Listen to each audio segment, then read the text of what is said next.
प्यारे बच्चों, कैसे हैं आप लोग। आशा करते हैं कि आप लोग अच्छे होंगे, स्वस्थ होंगे और आप लोगों की तैयारी बेहतर चल रही होगी। तो आज के इस वीडियो में जो आपका एसएससी सीजीएल का 10 सितंबर का सेकंड शिफ्ट का एग्ज़ाम हो गया है। 10 सितंबर सेकंड शिफ्ट में पूछे गए सभी क्वेश्चंस इस वीडियो में डिस्कस करेंगे, तो इस वीडियो को पूरा ज़रूर देखिए। वीडियो अच्छा लगे तो प्लीज़ वीडियो को लाइक और शेयर ज़रूर करें। और जो भी हमारे नए बच्चे हैं, जिन बच्चों ने चैनल को सब्सक्राइब नहीं किया है, तो प्लीज़ चैनल को सब्सक्राइब करके नोटिफिकेशन बेल ऑन करना ना भूलें। का 10 सितंबर की द्वितीय पाली का पेपर देख लेते हैं कैसे क्या प्रश्न पूछे गए थे द्वितीय पाली में। तो पहला प्रश्न देखिए, पूछा गया था कि पंडित रविशंकर को 1999 में कौन सा पुरस्कार मिला था। पंडित रविशंकर को 1999 में भारत रत्न पुरस्कार मिला था। अगर हम बात करें पंडित रविशंकर की, तो पंडित रविशंकर को 1999 में भारत के सर्वोच्च नागरिक सम्मान भारत रत्न से सम्मानित किया गया था। वे सितार वाद्य यंत्र बजाते थे। तो यहाँ पर आपको दो चीज़ें आपको ध्यान में रखनी है। इसमें जो ये पूछा गया था कि वर्ष 1999 में पंडित रविशंकर को कौन से पुरस्कार से सम्मानित किया गया था। तो यहाँ पर आपको याद रखना है, सर्वोच्च नागरिक सम्मान और भारत रत्न, दो पुरस्कार मिले थे पंडित रविशंकर को 1999 में। और वो कौन सा वाद्य यंत्र बजाते थे, तो ये भी आपको ध्यान रखना है, वो वाद्य यंत्र बजाते थे। प्रसिद्ध सितार वादक पंडित रविशंकर को 1999 में भारत रत्न से सम्मानित किया गया था। ठीक है, ये तो मैंने आप लोगों को बता दिया है। पंडित रविशंकर सितार में महारत के लिए जाने जाते थे। तो इनका संबंध किससे है? सितार से है। पंडित रविशंकर एक महान संगीतकार, संगीत की हिंदुस्तानी शास्त्रीय वाद्य यंत्र शैली के लिए प्रसिद्ध हैं। ठीक है, पंडित रविशंकर को 1967 में वेस्ट मीट्स ईस्ट एल्बम के लिए ग्रैमी पुरस्कार प्राप्त हुआ था। तो हो सकता है कि वापसी पेपर में ये पूछ लिया जाए कि पंडित रविशंकर को ग्रैमी जो पुरस्कार मिला था, किस एल्बम के लिए इन्हें ग्रैमी पुरस्कार प्राप्त हुआ था। तो उस एल्बम का नाम था वेस्ट मीट्स ईस्ट। ये पुरस्कार कब मिला था? 1967 में। तो ये भी फैक्ट आपको ध्यान में रखना है। पंडित रविशंकर की आत्मकथा का नाम भी पेपर में पूछा जा सकता है। अगर आपसे पूछ लिया जाए कि पंडित रविशंकर की आत्मकथा का नाम क्या है, तो पंडित रविशंकर की आत्मकथा का नाम है my life my music. Alauddin Khan ये पंडित रविशंकर के गुरु थे। पंडित रविशंकर के गुरु का क्या नाम था? अलाउद्दीन खान। तो ये भी आपको ध्यान में रखना है। पंडित अयोध्या प्रसाद संगीतकार जो ताल वाद्य यंत्रों मारकर बजाए जाने से जुड़ा है। देखिए, जो पंडित अयोध्या प्रसाद जो हैं, ये ऐसे संगीतकार थे जो ताल वाद्य यंत्रों से मारकर बजाया करते थे। पंडित रविशंकर को सितार वादक को वर्ष 1999 में भारत रत्न से सम्मानित किया गया था। तो ये सारे फैक्ट आपको ध्यान में रखने हैं। तो पंडित रविशंकर से अगर एक भी प्रश्न अगर आता है, तो आपका एक भी प्रश्न पेपर में नहीं छूटेगा इन्हीं फैक्ट से। ठीक है, सो गाइस, नेक्स्ट क्वेश्चन पूछा गया था मौलिक कर्तव्य किस अनुच्छेद में दिए गए हैं। तो मेरे प्यारे साथियों, मौलिक कर्तव्य जो है ना, ये अनुच्छेद 51 का में दिए गए हैं। किस में दिए गए हैं? किस अनुच्छेद में? 51 का।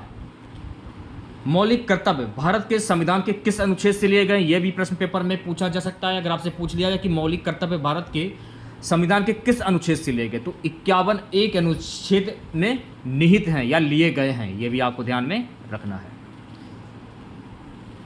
भारतीय संविधान के अनुच्छेद 51A(c) में मौलिक कर्तव्य भारत की सर्वोपरिता, एकता और अखंडता का उल्लेख है। अगर आपसे पूछा जाए कि भारतीय संविधान के अनुच्छेद 51A(c) में क्या उल्लेख है, तो आपको ध्यान रखना है कि भारत की सर्वोपरिता, एकता और अखंडता का उल्लेख है। अच्छा, अनुच्छेद 51A(k) में क्या उल्लेख है? तो अनुच्छेद 51A(k) में मौलिक कर्तव्य प्रावधान अनुच्छेद 21A के समान है। तो ये भी आपको ध्यान में रखना है। संविधान के भाग 4 के 51A में मौलिक कर्तव्यों को शामिल किया गया है। नागरिकों के मौलिक कर्तव्यों को 42वें संशोधन अधिनियम के द्वारा भारत के संविधान में जोड़ा गया है। तो ये सारे फैक्ट आपको ध्यान में रखने हैं। सो गाइस, नेक्स्ट क्वेश्चन पूछा गया था कि AU किसका प्रतीक होता है। तो मेरे प्यारे साथियों, AU जो है ना, ये सोने का प्रतीक होता है।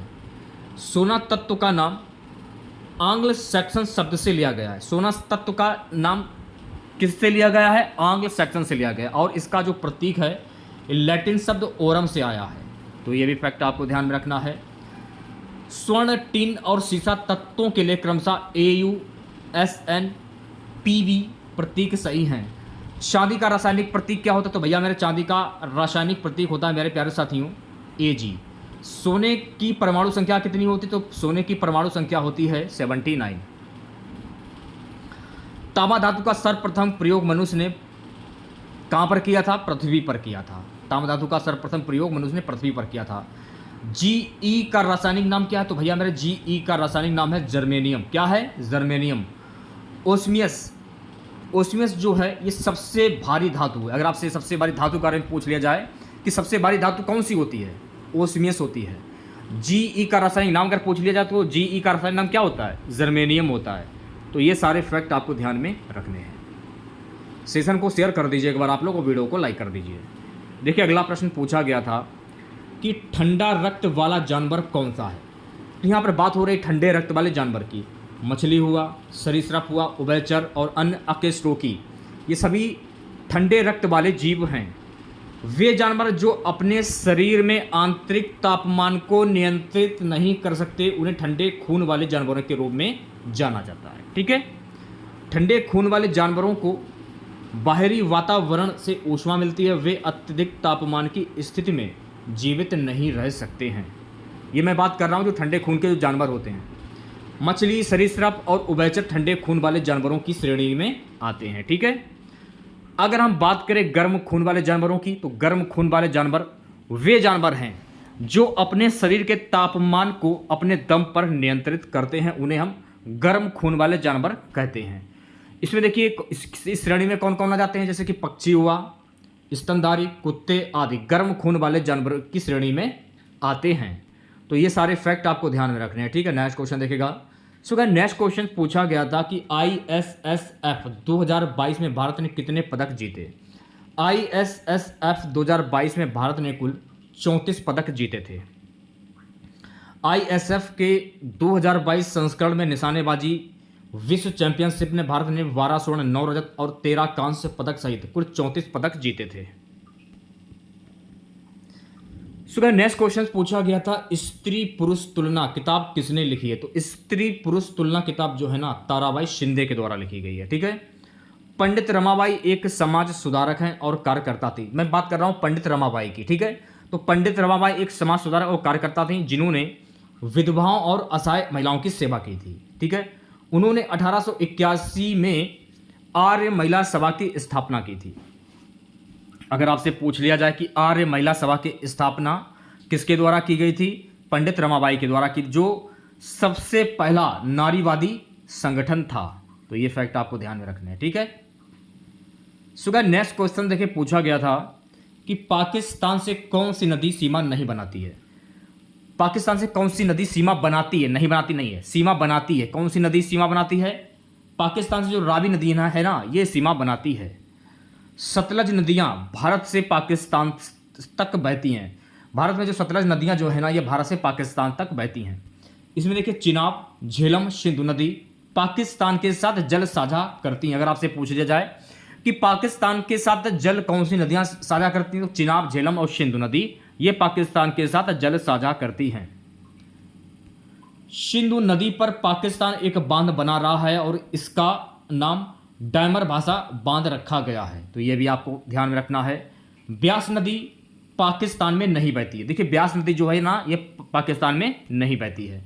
अक्सर पेपर में पूछ लिया जाता कि ऐसी कौन सी नदी है जो कि पाकिस्तान में नहीं बहती है, तो ब्यास नदी। इंडस पाकिस्तान की सबसे लंबी नदी है जो मानसरोवर झील से निकलती है। पाकिस्तान की सबसे लंबी नदी कौन सी अगर आपसे पूछ लिया तो इंडस नदी है जो कि मानसरोवर झील से निकलती है। पाकिस्तान की सबसे लंबी नदी कौन सी है? तो पाकिस्तान की सबसे लंबी नदी जो है वो है सिंधु नदी। ठीक है, चिनाब नदी जम्मू और कश्मीर से होकर बह रही है। चिनाब नदी की अगर हम बात करें तो चिनाब नदी जम्मू और कश्मीर से होकर बहती है। ठीक है, रेड क्लिफ रेखा भारत और पाकिस्तान की सीमा को निर्धारित करती है। तो अगर आपसे पूछ लिया कि भारत और पाकिस्तान के बीच की सीमा कौन सी रेखा निर्धारित करती है, तो रेड क्लिफ रेखा निर्धारित करती है। ठीक है, भारत और पाकिस्तान के बीच सिंधु जल संधि पर हस्ताक्षर कब किए गए थे? ये प्रश्न पेपर में पूछा जा सकता है। तो भारत और पाकिस्तान के बीच सिंधु जल संधि पर हस्ताक्षर वर्ष 1960 में किए गए थे। ठीक है, ये आपको ध्यान रखना है। भारत और पाकिस्तान की सीमा पर स्थित खाड़ी का नाम क्या है? यह भी प्रश्न पेपर में पूछा जा सकता है। तो भारत और पाकिस्तान की सीमा पर स्थित खाड़ी का नाम है सर क्रीक। यह भी आपको ध्यान में रखना है। तो ये सारे ही फैक्ट आपको ध्यान में रखने, क्योंकि इन्हीं फैक्ट से पेपर में प्रश्न पूछे जाते हैं। जिन लोगों ने अभी तक वीडियो को लाइक नहीं किया यार, क्या कर रहे हो, वीडियो को लाइक कर दीजिए आप लोग। नेक्स्ट क्वेश्चन देखिए, पूछा गया था मिड डे मील योजना किस राज्य ने शुरू किया है? तो मेरे प्यारे साथियों, मिड डे मील योजना जो है ना, ये तमिलनाडु के द्वारा सबसे पहले शुरू की गई थी।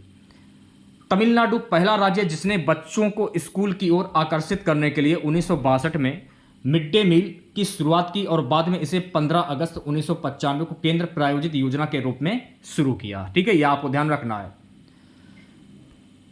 अगर आपसे पेपर में पूछ लिया जाए कि मध्याह्न मिड डे भोजन योजना इसकी शुरुआत कब हुई थी, तो 1995 में हुई थी। ठीक है, मध्याह्न भोजन योजना ये किस दायरे में आती है, किस मंत्रालय के दायरे में आती है? तो मध्याह्न भोजन जो योजना है ना, ये शिक्षा मंत्रालय के दायरे में आती है।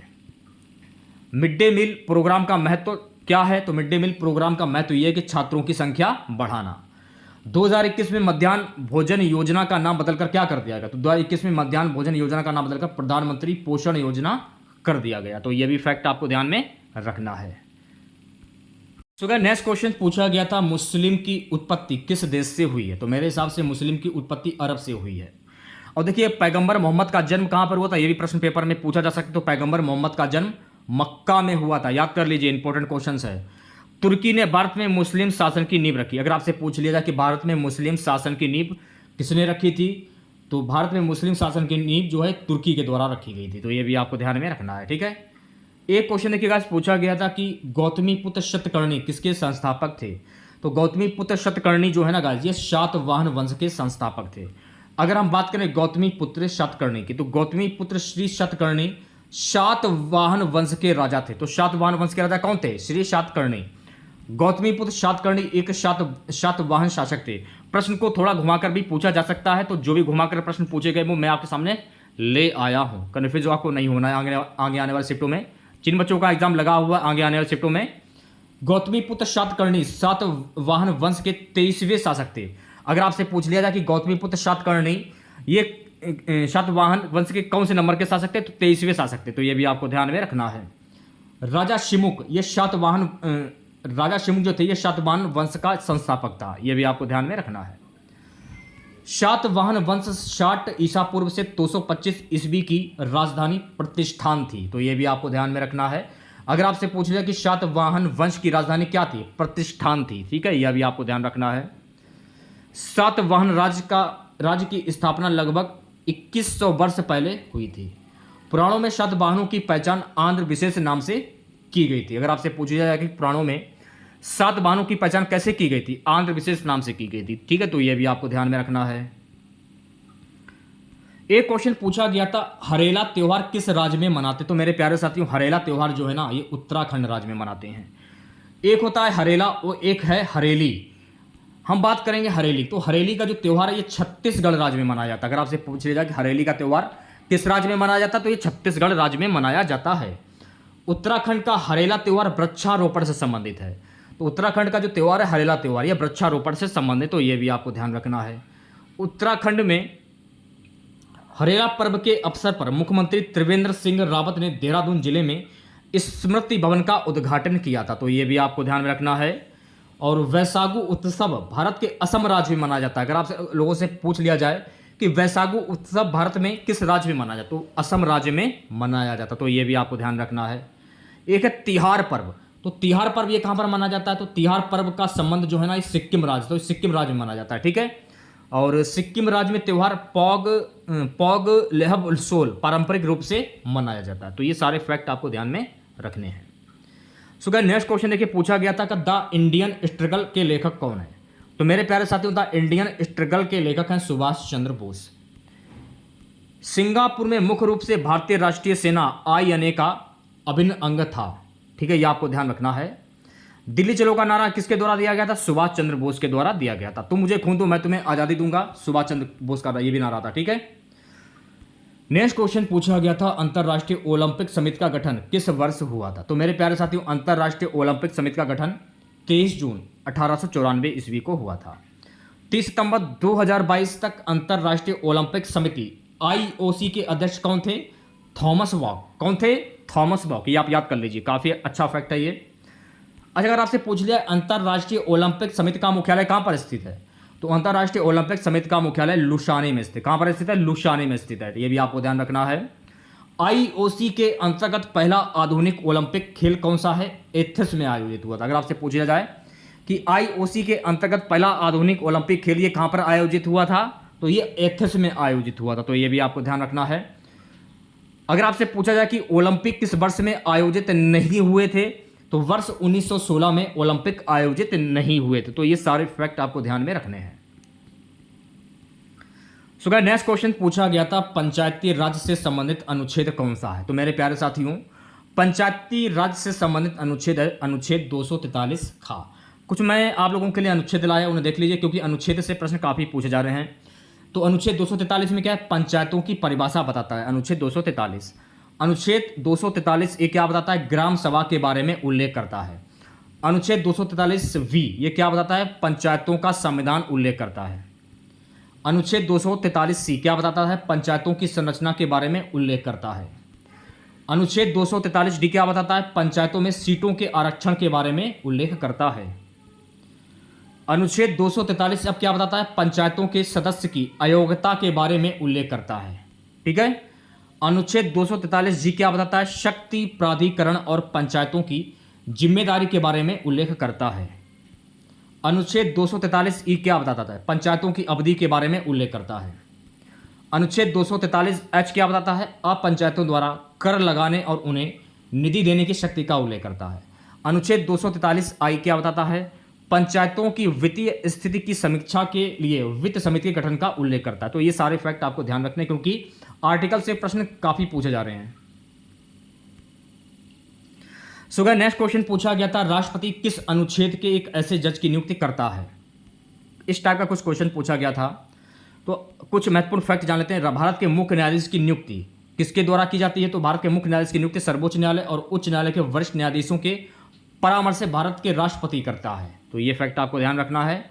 भारत में उच्च न्यायालय के मुख्य न्यायाधीश राष्ट्रपति के द्वारा नियुक्त किए जाते हैं। अगर आपसे पूछ लिया जाए कि भारत में उच्च न्यायालय के मुख्य न्यायाधीश किसके द्वारा नियुक्त किए जाते हैं? राष्ट्रपति के द्वारा नियुक्त किए जाते हैं।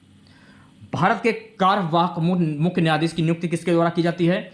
तो भारत के कार्यवाहक मुख्य न्यायाधीश की नियुक्ति भी भारत के राष्ट्रपति के द्वारा की जाती है। राष्ट्रपति न्यायिक एवं कानूनी राय सर्वोच्च न्यायालय के मुख्य न्यायाधीश लेता है। तो ये सारे फैक्ट आपको ध्यान में रखने हैं। तो इतने ही क्वेश्चन हमको मिले थे। अगर आप लोगों को वीडियो अच्छा लगा हो तो प्लीज़ वीडियो को लाइक और शेयर जरूर करें। चैनल पर नए हैं, जिन लोगों ने अभी तक चैनल को सब्सक्राइब नहीं किया है तो प्लीज़ चैनल को जरूर सब्सक्राइब करें और नोटिफिकेशन बेल ऑन करना ना भूलें। अगर आपको इसकी पीडीएफ चाहिए तो आप हमारा टेलीग्राम जो चैनल है उसे ज्वाइन करें। लिंक मैंने वीडियो को डिस्क्रिप्शन में दे दिया, तो तुरंत ज्वाइन करें। आप लोग मिलते हैं नेक्स्ट वीडियो के साथ। जय हिंद, जय भारत।